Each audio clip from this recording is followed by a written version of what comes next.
Wala nang maraming paligoy-ligoy pa, diretso sa punto na. Maiksi lang ang komentaryo, pero diretso sa punto.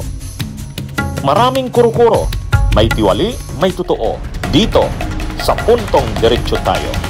Punto Diretso.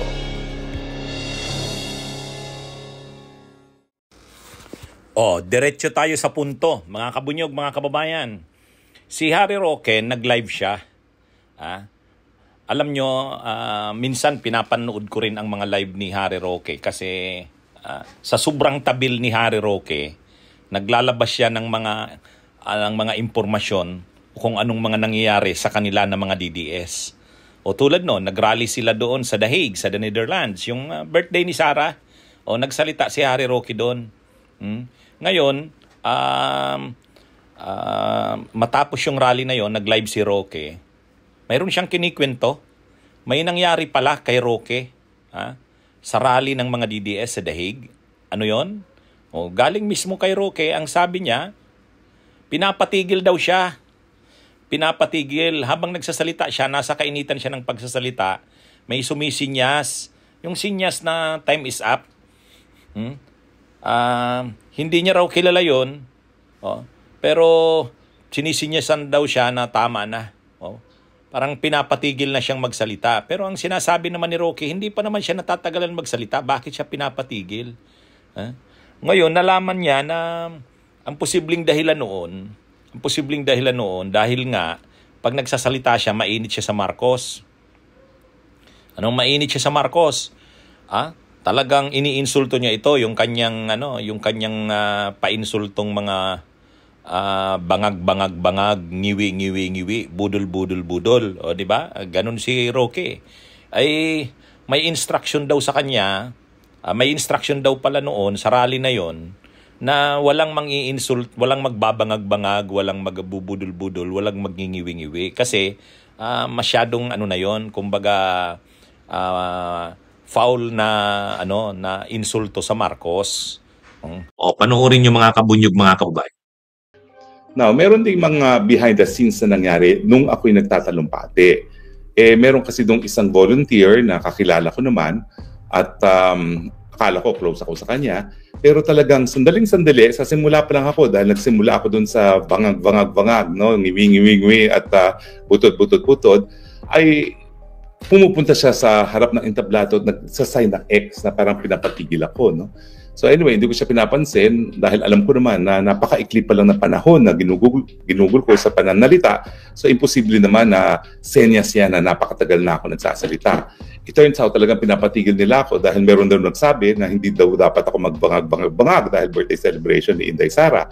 Well, nung ako nagsasalita, hindi ko naisip yun kasi hindi ko naman talaga inisip na walang babanat sa mga Marxes sa pagkakataon na yun, birthday or not ni Inday Sara. And true enough, si Robin, si Vice Mayor Baste, at saka si Inday Sara mismo ay bumanat. Marcos Jr., no? Ang talagang mensahe ni Inday Sara kay Marcos Jr. is we do not deserve the government that is being run by Mr. Marcos, no? So di ba banat din naman yon.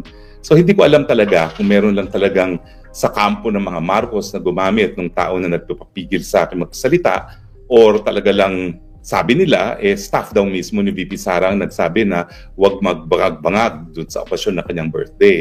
Pero ako hindi ako naniniwala doon dahil kakilala naman ako ni Inday Sara mismo. Kaya nga ako nandito sa The Hague, humihingi ng asylum dahil walang tigil ang aking pananalita. At maraming salamat nga pala kay VP Sara dun sa napakaganda niyang sinabi na naniniwala siya yung pagigipit sa akin ay dahil nga sa pagiging malakas na supporter kay Tatay Digong at sa kanya, no? At kaya hindi ako naniniwala na si VP Sara mismo isa-censor ako. Kasi naintindihan niya na talagang nagkaloko-loko na yung buhay ko, yung aking pamilya, na wala nang lahat sa akin, wala nang lahat importansya sa akin dahil nga ayaw kong bumitiw sa aking suporta sa kanyang ama at sa kanya.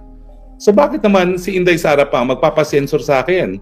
So sa akin, may mas malawakan, mas malalim pang kwento dyan.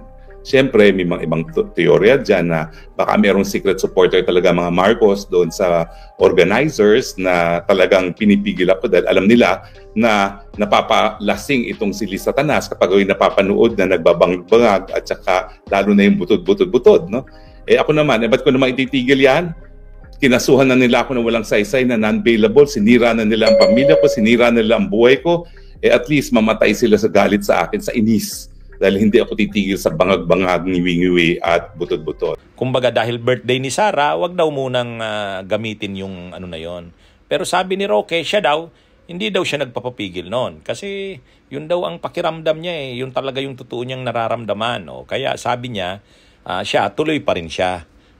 Pero sinabihan daw siya na may nagsisinyas daw sa kanya na tumigil na. O, samantalang hindi pa naman daw siya natatagalan. Anyway, ito kasing si Harry Roque naman talaga, personal na talaga nito ang galit sa mga Marcos. Personal na ang galit kay PBBM. O kasi nga, alam naman natin hindi umubra ang kanyang mga pagyayabang, paghahambog eh. O, dati kasi ang lakas ng niya sa panahon ng mga Duterte, syempre noon, yung yabang ni Roque na umuubra kasi suportado siya tudo ni Duterte noon. Ngayon kasi sa administrasyon ni PBBM wala na. Weather lang yan eh. Wala na ang kanyang angas, wala na ang kanyang yabang, wala na ang kanyang hambog.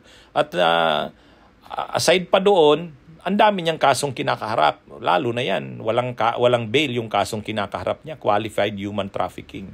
At ngayon, hindi na nakakauwi sa Pilipinas si Roque. Nagpipilit mag-apply ng political asylum na wala namang kasiguraduhan. Pinapaniwala niya lang ang sarili niya na ma-approvean yun. Pero ang totoo, posible rin na at malaki ang posibilidad na hindi ma-approvean yun. Alam ni Roque yun. Kaya grabe ang galit niya kay PBBM. Alam natin na grabe ang galit niya. Kaya kahit pinipigilan siya na wag maging masyadong bastos dahil nga